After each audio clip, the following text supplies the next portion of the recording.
This beast of a portable computer is a 486 from High Screen, which is another one of these Phobos branded computers.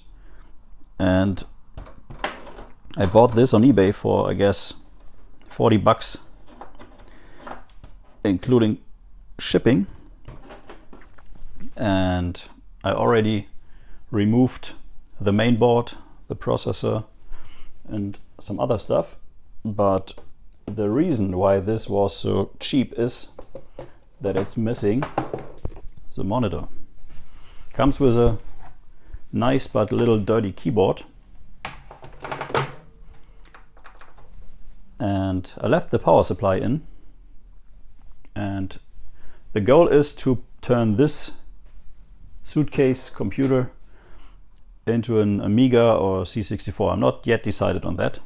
In this episode we are going to replace a screen, and for that I will be using the iPad I turned into an external monitor to put into this cavity here and add some controls for the menu and source options, and see how to put it all inside here, and maybe make plans for how to wire this up to a machine like an Amiga or C64.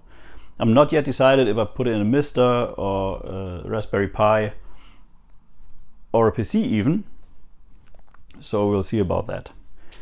Nice thing about this computer is that it even has room for standard extension cards, so you can put USB ports and stuff like that. And it does also have 2 drive bays.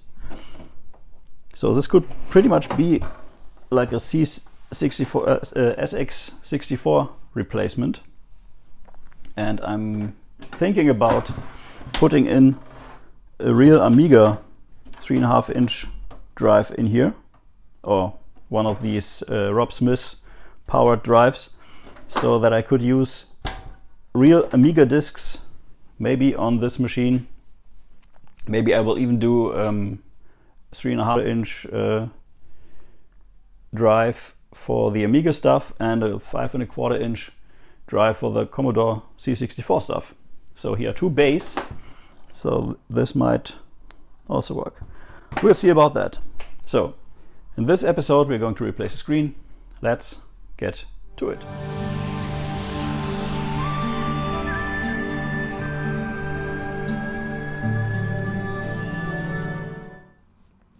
The first thing to notice is that this is the iPad 1 that I tried to turn into an external monitor. And with tried, I mean did turn into an external monitor.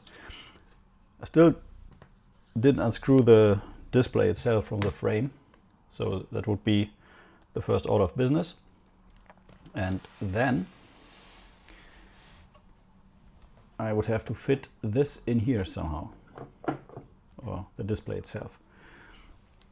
The bad thing is that not only the screen is missing, but also the framing for the screen, which allowed, you can see here, if you push here, there's this little knob down here which releases a display frame, and you could put up the screen a little to have a better viewing angle. So I'm not quite sure how to replace this, but we'll see. So first order of business is to remove the display itself from the screen, and we will go from there.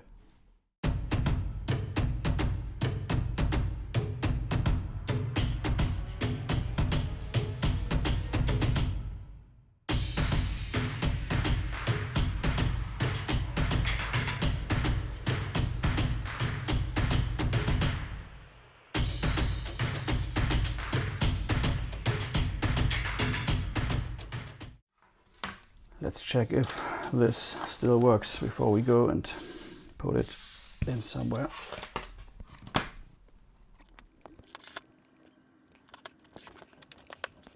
So this is my temporary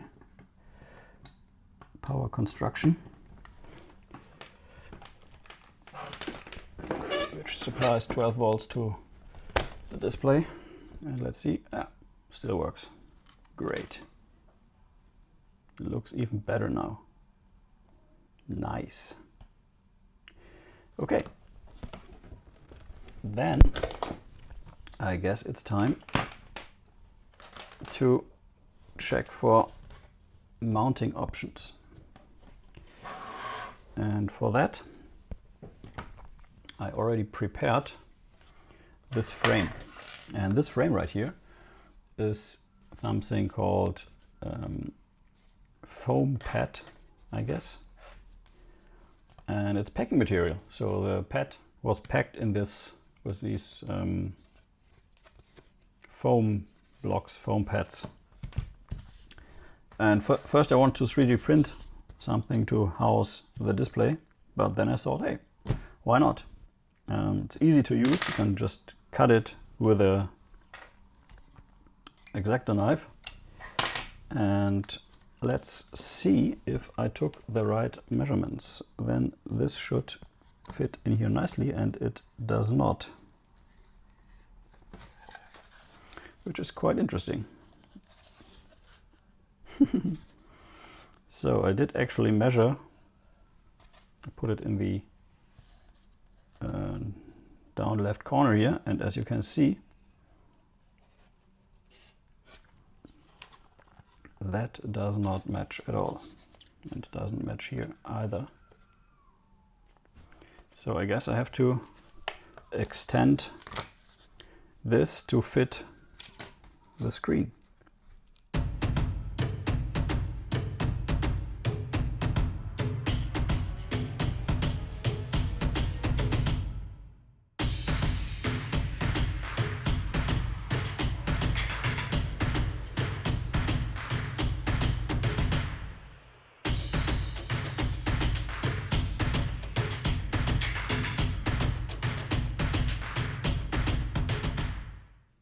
So happy how it worked out with this frame, but now it's getting really thin. Not sure this will work. Okay, let's try this again.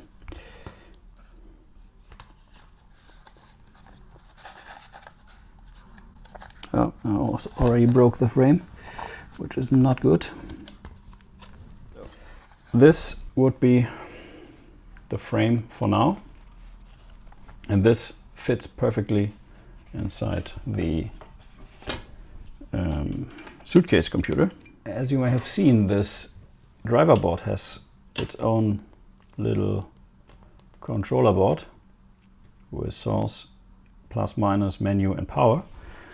And I want to use this. And for that, I want to put it inside this frame. And it took me quite a while to design and 3D print the perfect fitting thing here. I will show you some of the failed and final attempt. So I started by printing just one flat thing to put this on. There were two posts here, I already cut these off. And it turned out, if I do that, there's some border on one side, no border on the other side, so it doesn't work. I was always going for a two-part attempt, so bottom part and a top part, so that I could put a plate on top and stick the other thing from down. So next attempt was a little bigger, so I had some border around it. As you can see, if you put this over the other, it's a little bit wider. That was nice. And I had the bottom part, and then I decided to go with a complete housing. And the first housing was this. So I could put this in here and it would work, as you can see. The downside, never nice. But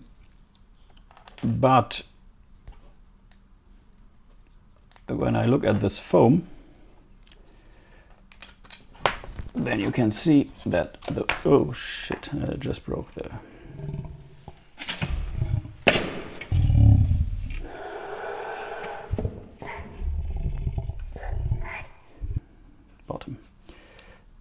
this is exactly as high as the foam is. And it had to be a little bit higher so that I could stick it in and put the top on. So I printed these little buttons, and these match perfectly for this one, but don't match perfectly for that one. So I had to print new buttons which are quite a bit higher, as you may see.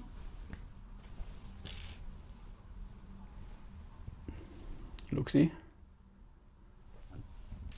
And with that I did print the higher case, and this fits in perfectly here.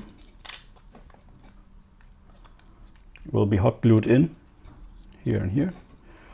And then I did print 3 different top plates which go onto this housing. So the first one, I guess, was this wider one, and I didn't measure this right here, and then found out it would be too wide. And I then decided to reduce the letters here. I tried to really put source, minus, plus, menu, and power here. So I shortened that to this, and it's a little less wide.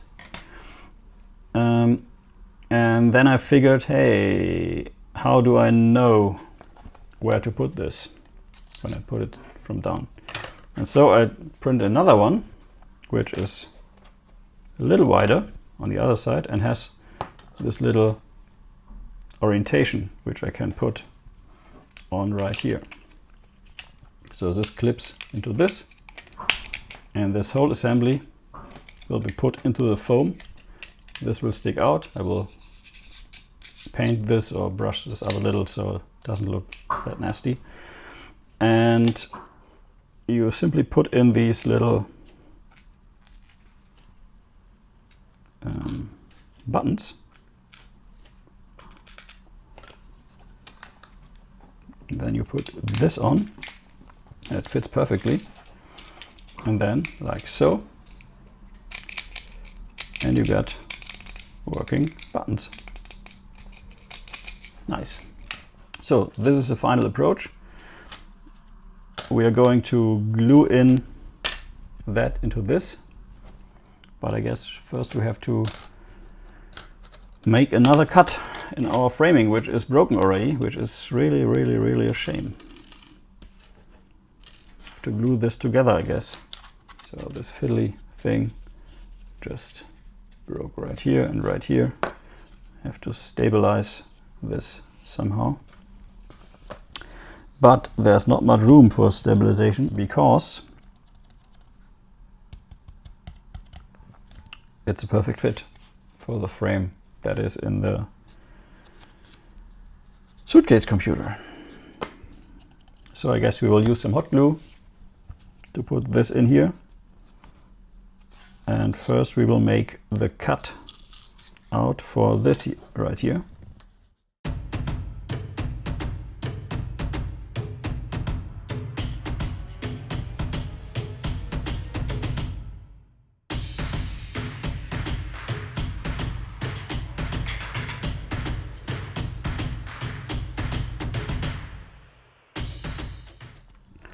This works now.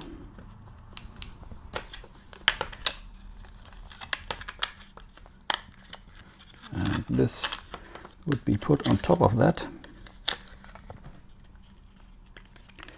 and glued into place.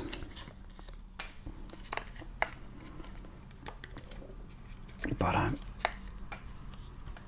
really thinking about 3D printing the whole frame, because this is really fiddly. I'm not happy with this. So maybe I'm using this as a template. So I guess I'm going the 3D printing route.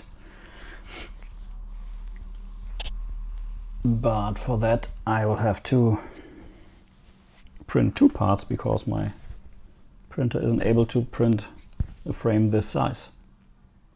I guess we're going to design a new frame.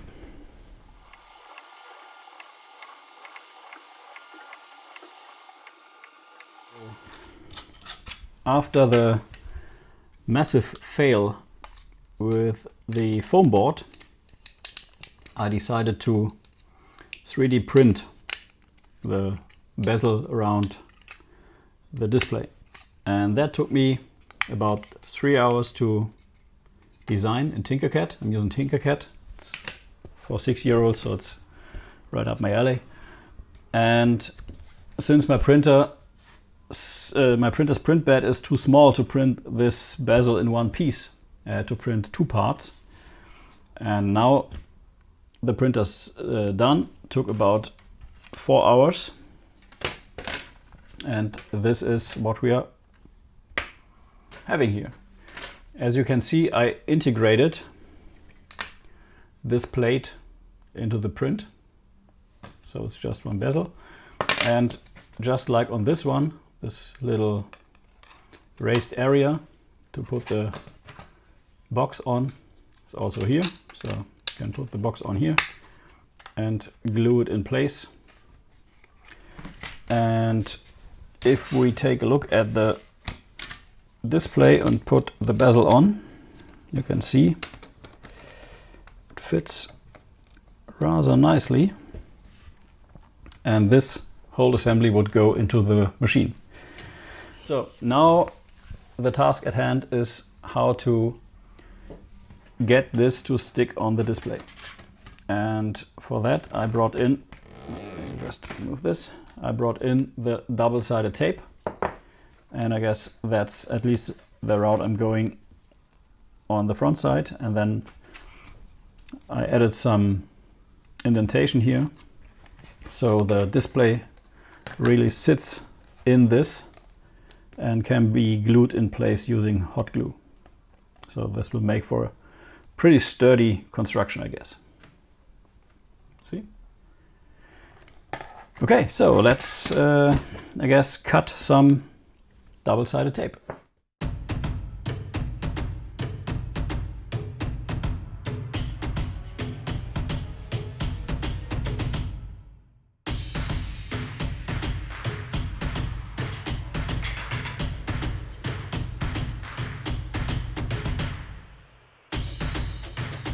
Okay, and now for the best part, sticking this on.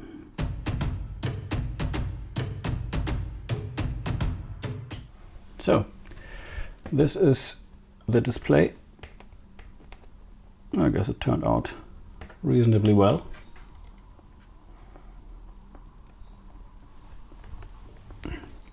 We'll hot glue the back side of it, and then that might give this whole construction a little more sturdiness. But for now I'm pretty happy with how this turned out. Looks good. Time to fit this into the case and see if it works.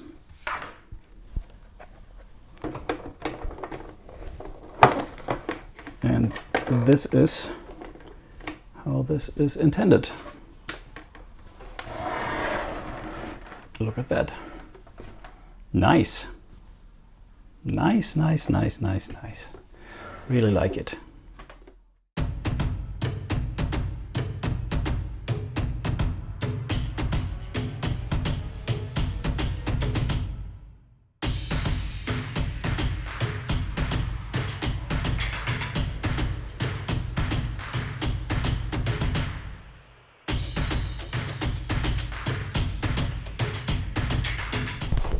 So I did a little bit more gluing and glued in the switch box, and this is the final product. These just sit in there in the holes and reside on this lower PCB, which is inside here now. And I guess it's really nice. Since I had some of that foam board left, I decided to use this as the back padding for putting this into the computer, since there's a little bit more room. and I will just glue this very lightly so I can remove it if I don't really need it anymore.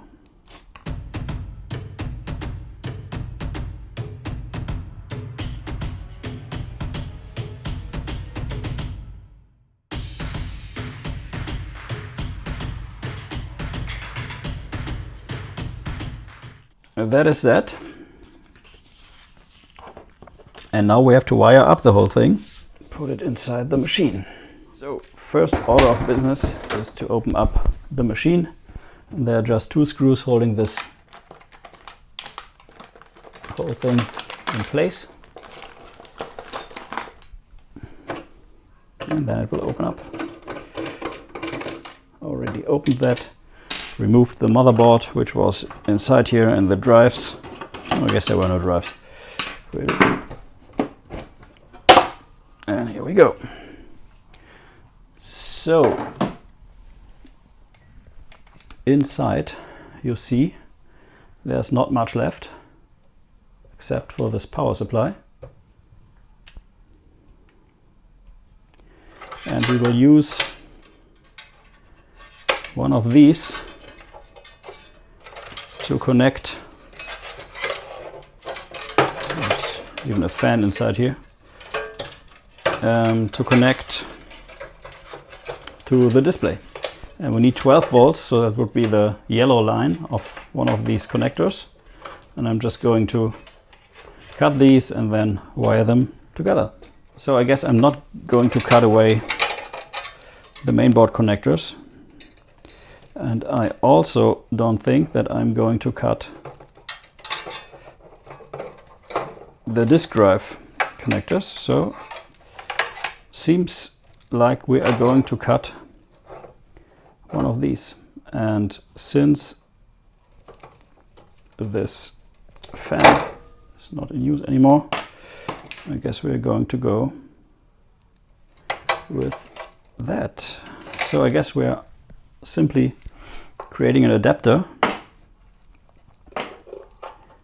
removing the fan from this assembly here. Seems to be a 12 volt fan, and it's quite dirty, so no harm done here. And I will put that cable that I used right here, which fits so nicely, and I will use this on this, I guess. We are nearing the home stretch here, and I'm bringing out the machine again, and I did this adapter off camera because the camera died. And I'm pretty sure that it works just the way that it did before, but you never know. And let's put this in here so we can do our first real fitting of this, which is obviously working pretty well for now. I'm thinking about gluing this in already, but I think I will just give it a little drop for now, just to keep it in place. And maybe I will even go and build some hinges for this, but for now this will do, I guess. Time for a power cable, I guess. I mean, this looks really nice already, I think. Let's just hope I wired this up correctly. And my battery is dying on me here, so we're in a little hurry, but almost there. So let's flick the switch and see what happens. Success! This is just awesome. Great. So this is the first step in building this computer, or this suitcase, into a real computer again. And the next